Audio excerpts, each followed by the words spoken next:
Hi friends, welcome to Vaibhava Entertainment channel. ॐ नमः शिवाय ॐ नमः शिवाय त्रितलं त्रिगुणाकारं त्रिनेत्रं च त्रियायुधं त्रिजन्म पापसंहारम् एकबिल्वं शिवार्पणम्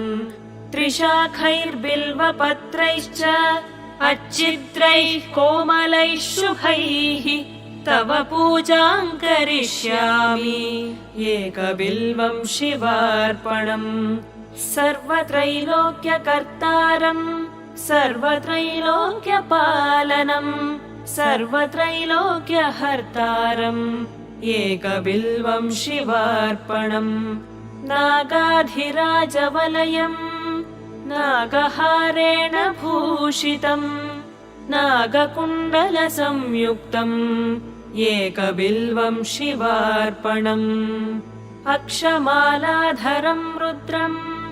पार्वतीप्रियवल्लभम् चन्द्रशेखरमीशानम् एकबिल्वं शिवार्पणम् त्रिलोचनं दशभुजम् दुर्गादेहार्धधारिणम् विभूत्यभ्यर्चितं देवम् एकबिल्वं शिवार्पणम् त्रिशूलधारिणं देवम् नागाभरणसुन्दरम् चन्द्रशेखरमीशानम् एकबिल्वं शिवार्पणम् गङ्गाधराम्बिकानाथम् फणिकुण्डलमण्डितम् कालकालं गिरीशं च एकबिल्वं शिवार्पणम् शुद्धस्फटिकसङ्काशम् शितिकण्ठं कृपालिधिम् सर्वेश्वरं सदा शान्तम् एकबिल्वं शिवार्पणम् सच्चिदानन्दरूपं च परानन्दमयं शिवम् वागीश्वरं चिदाकाशम् एकबिल्वं शिवार्पणम् शिपिविष्टं सहस्राक्षम् कैलासाचलवासिनम्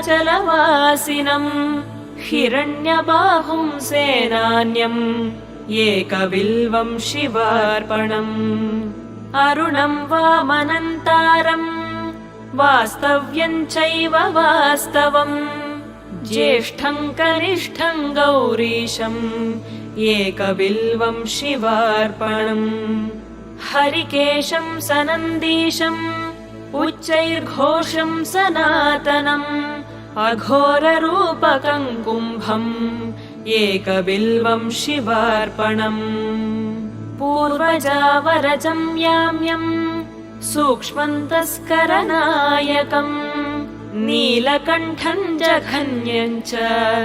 एकबिल्वं शिवार्पणम् सुराश्रयं विषहरम् वर्मिणं च वरूथिनम् महासेनं महावीरम् एकबिल्वं शिवार्पणम् कुमारं कुशलं कूप्यम् वदान्यं च महारथम् तौर्यातौर्यं च देव्यं च एकबिल्वं शिवार्पणम् दशकर्णं ललाटाक्षम् पञ्चवक्त्रं सदाशिवम् अशेषपापसंहारम् एकबिल्वं शिवार्पणम् नीलकण्ठं जगद्वन्द्यम् दीननाथं महेश्वरम् महापापहरं शम्भुम् एकबिल्वं शिवार्पणम् चूडामणीकृतविभुम् वलयीकृतवासुकिम् कैलासवासिनं भीमम् एकबिल्वं शिवार्पणम् कर्पूरकुन्दधवलम् नरकार्णवतारकम् करुणामृतसिन्धुं च एकबिल्वं शिवार्पणम् महादेवं महात्मानं भुजङ्गाधिपकङ्कणम् महापापहरं देवम् एकबिल्वं शिवार्पणम् भूतेशं खण्डपरशुं वामदेवं पिनाकिनं वामे शक्तिधरं श्रेष्ठम् एकबिल्वं शिवार्पणम् फाले क्षणं विरूपाक्षं श्रीकण्ठं भक्तवत्सलम् नीललोहितखट्वाङ्गम् एकबिल्वं शिवार्पणम् कैलासवासिनं भीमम् कठोरं त्रिपुरान्तकम् वृषाङ्गं वृषभारूढम् एकबिल्वं शिवार्पणम् सामप्रियं सर्वमयं भस्मोद्धूलितविग्रहम् मृत्युञ्जयं लोकनाथम् एकबिल्वं शिवार्पणम् दारिद्र्यदुःखहरणम् रविचन्द्रानलेक्षणम् मृगपाणिं चन्द्रमौळिम् एकबिल्वं शिवार्पणम् सर्वलोकभयाकारम् सर्वलोकैकसाक्षिणम् निर्मलं निर्गुणाकारम् एकबिल्वं शिवार्पणम् सर्वतत्त्वात्मकं साम्बम् सर्वतत्त्वविदूरकम् सर्वतत्त्वस्वरूपं च एकबिल्वं शिवार्पणम् सर्वलोकगुरुं स्थाणुम् सर्वलोकवरप्रदम् सर्वलोकैकनेत्रं च एकबिल्वं शिवार्पणम् मन्मथोद्धरणं शैवम् भवभर्गं परात्मकम् कमलाप्रियपूज्यं च एकबिल्वं शिवार्पणम् तेजोमयं महाभीमम् उमेशं भस्मलेपनम् भवरोगविनाशं च एकबिल्वं शिवार्पणम् स्वर्गापवर्गफलदम् रघुनाथवरप्रदम् नगराजसुधाकान्तम् एकबिल्वं शिवार्पणम् मञ्जीरपादयुगलम् शुभलक्षणलक्षितम् फणिराजविराजं च एकबिल्वं शिवार्पणम् निरामयं निराधारम् निस्सङ्गं निष्प्रपञ्चकम् तेजोरूपं महारौद्रम् एकबिल्वं शिवार्पणम् सर्वलोकैकपितरम् सर्वलोकैकमातरम् सर्वलोकैकनाथं च एकबिल्वं शिवार्पणम् चित्राम्बरं निराभासम् वृषभेश्वरवाहनम् नीलग्रीवं चतुर्वक्त्रम् एकबिल्वं शिवार्पणम् रत्नकञ्चुकरत्नेशम् रत्नकुण्डलमण्डितम् नवरत्नकिरीटं च एकबिल्वं शिवार्पणम् दिव्यरत्नाङ्गुलीस्वर्णम् कण्ठाभरणभूषितम् नानारत्नमणिमयम् एकबिल्वं शिवार्पणम् रत्नाङ्गुलीयविलसत्करशाखानखप्रभम् भक्तमानसगेहं च एकबिल्वं शिवार्पणम् वामाङ्गभागविलसदम्बिकावीक्षणप्रियम् पुण्डरीकनिभाक्षं च एकबिल्वं शिवार्पणम् सम्पूर्णकामदं सौख्यम् भक्तेष्टफलकारणम् सौभाग्यदं हितकरम् एकबिल्वं शिवार्पणम् नानाशास्त्रगुणोपेतम् स्फुरन्मङ्गलविग्रहम् विद्याविभेदरहितम् एकबिल्वं शिवार्पणम् अप्रमेयगुणाधारम् वेदकृद्रूपविग्रहम् धर्माधर्मप्रवृत्तम् च एकबिल्वं शिवार्पणम् गौरीविलाससदनम् जीवजीवपितामहम् कल्पान्तभैरवं शुभ्रम् एकबिल्वं शिवार्पणम् सुखदं सुखनाशं च दुःखदं दुःखनाशनम् दुःखावतारं भद्रं च एकबिल्वं शिवार्पणम् सुखरूपं रूपनाशम् सर्वधर्मफलप्रदम् अतीन्द्रियं महामायम् एकबिल्वं शिवार्पणम् सर्वपक्षिमृगाकारम् सर्वपक्षिमृगाधिपम् सर्वपक्षिमृगाधारम् एकबिल्वं शिवार्पणम् जीवाध्यक्षं जीववन्द्यम् जीवजीवनरक्षकम् जीवकृज्जीवहरणम् एकबिल्वं शिवार्पणम् विश्वात्मानं विश्ववन्द्यम् वज्रात्मा वज्रहस्तकम् वज्रेशं वज्रभूषं च एकबिल्वं शिवार्पणम् गणाधिपं गणाध्यक्षम् प्रलयानलनाशकम् जितेन्द्रियं वीरभद्रम् एकबिल्वं शिवार्पणम् त्र्यम्बकं मृडं शूरम् अरिषड्वर्गनाशनम् दिगम्बरं क्षोभनाशम् एकबिल्वं शिवार्पणम् कुन्देन्दुशङ्खधवलम् भगनेत्रभिदुज्ज्वलम् कालाग्निरुद्रं सर्वज्ञम् एकबिल्वं शिवार्पणम् कम्बुग्रीवं कम्बुकण्ठम् धैर्यदं धैर्यवर्धकम् शार्दूलचर्मवसनम् एकबिल्वं शिवार्पणम् जगदुत्पत्तिहेतुं च जगत्प्रलयकारणम् पूर्णानन्दस्वरूपं च एकबिल्वं शिवार्पणम् सर्गकेशं महत्तेजम् पुण्यश्रवणकीर्तनम् ब्रह्माण्डनायकन्तारम् एकबिल्वं शिवार्पणम् मन्दारमूलनिलयम्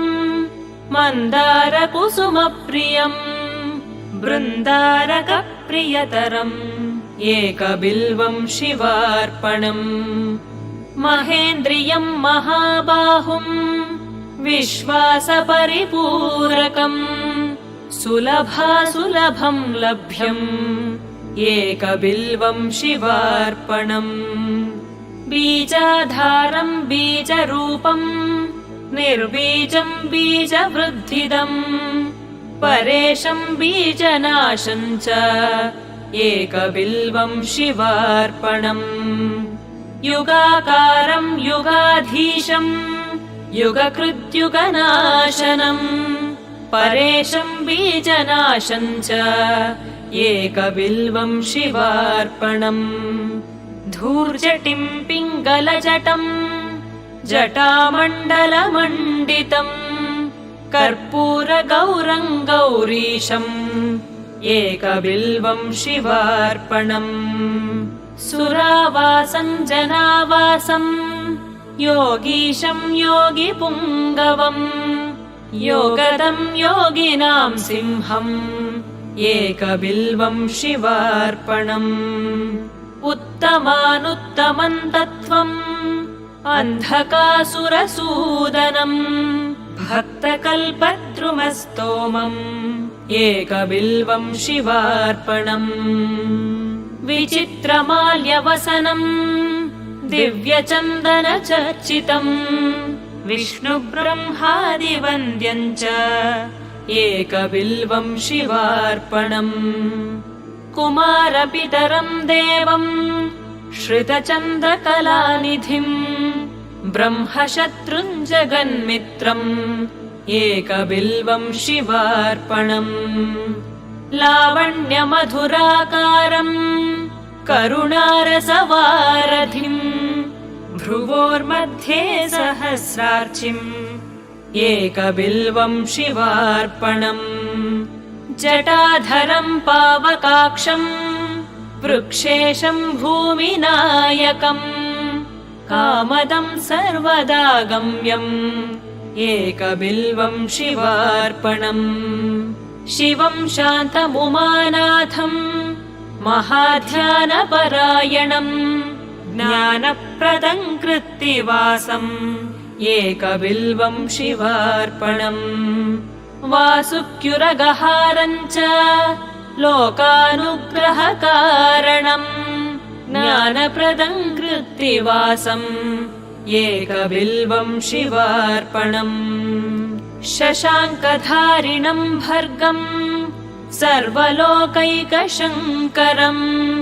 शुद्धं च शाश्वतं नित्यम् एकबिल्वं शिवार्पणम् शरणागतदीनार्त परित्राणपरायणम् गम्भीरं च वषट्कारम् एकबिल्वं शिवार्पणम् भोक्तारं भोजनं भोज्यम्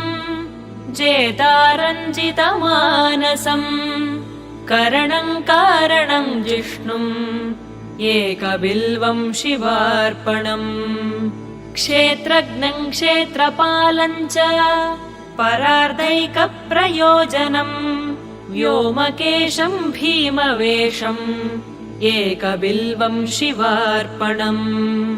भवज्ञं तरुणोपेतम् क्षोदिष्ठं यमनाशनम् हिरण्यगर्भं हेमाङ्गम् एकबिल्वं शिवार्पणम् दक्षं चामुण्डजनकम् मोक्षदं मोक्षनायकम् हिरण्यदं हेमरूपम् एकबिल्वं शिवार्पणम् महाश्मशाननिलयम् प्रच्छन्नस्फटिकप्रभम् वेदास्यं वेदरूपं च एकबिल्वं शिवार्पणम् स्थिरं धर्ममुमानाथम् ब्रह्मण्यं चाश्रयं विभुम् जगन्निवासं प्रथमम् एकबिल्वं शिवार्पणम् रुद्राक्षमालभरणम् रुद्राक्षप्रियवत्सलम् रुद्राक्षभक्तसंस्तोमम् एकबिल्वं शिवार्पणम् फणीन्द्रविलसत्कण्ठम् भुजङ्गाभरणप्रियम् दक्षाध्वरविनाशम् च एकबिल्वं शिवार्पणम् नागेन्द्रविलसत्कर्णम् महीन्द्रवलयावृतम् मुनिवन्द्यं मुनिश्रेष्ठम् एकबिल्वं शिवार्पणम् मृगेन्द्रचर्मवसनम् मुनीनामेकजीवनम् सर्वदेवादिपूज्यं च एकबिल्वं शिवार्पणम् निधनेशं धनाधीशम् अपमृत्युविनाशनम् लिङ्गमूर्तिर्मलिङ्गात्मम् एकबिल्वं शिवार्पणम्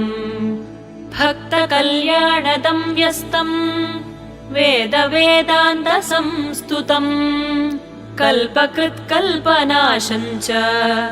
एकबिल्वं शिवार्पणम् घोरपातकदावाग्निम्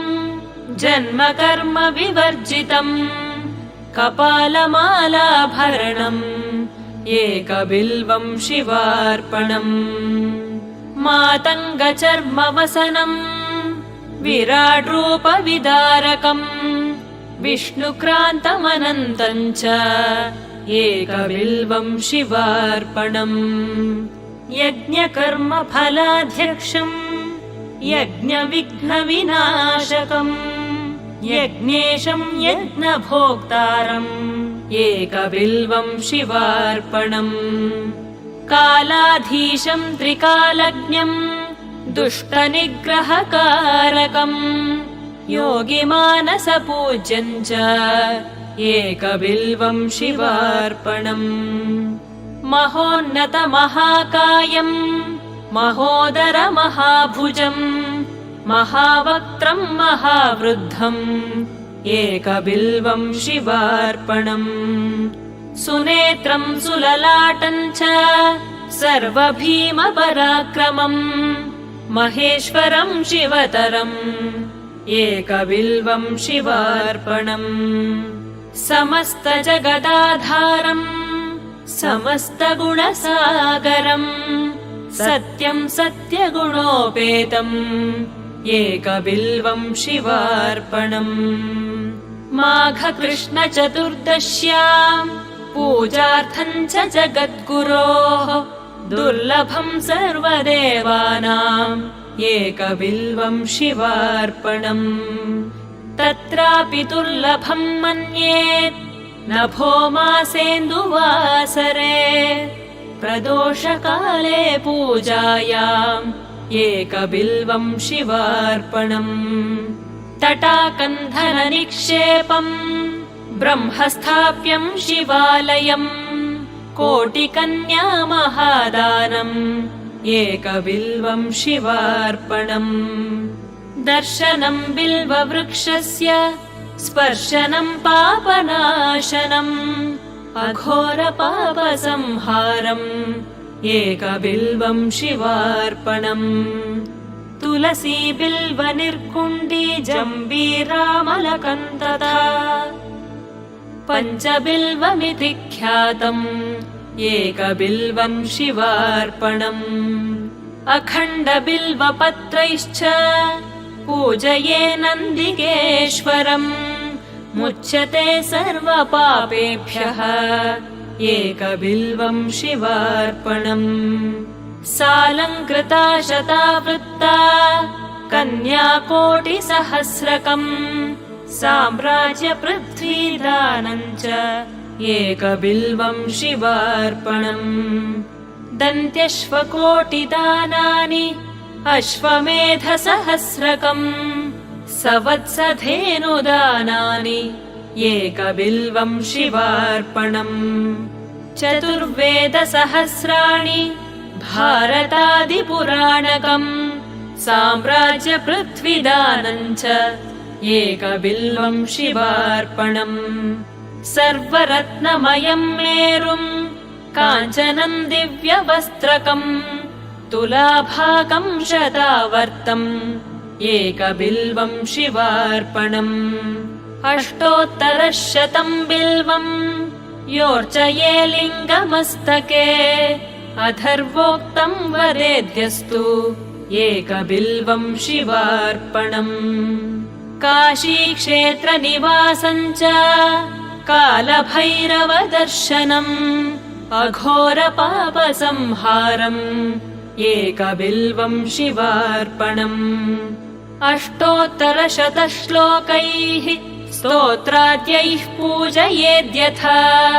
त्रिसन्ध्यम् मोक्षमाप्नोति एकबिल्वम् शिवार्पणम् दन्तिकोटिसहस्राणाम् भूहिरण्यसहस्रकम् सर्वक्रतुमयम् पुण्यम् एकबिल्वम् शिवार्पणम् पुत्रपौत्रादिकम् भोगम् भुक्त्वा चात्र यथेप्सितम् अन्ते च शिवसायुज्यम् एकबिल्वम् शिवार्पणम् विप्रकोटिसहस्राणाम् वित्तदाना च यत्फलम् तत्फलम् प्राप्नुयात् सत्यम् एकबिल्वम् शिवार्पणम् त्वन्नामकीर्तनम् तत्त्वम् तव पादाम्बुजः पिबेत् जीवन्मुक्तो भवे नित्यम्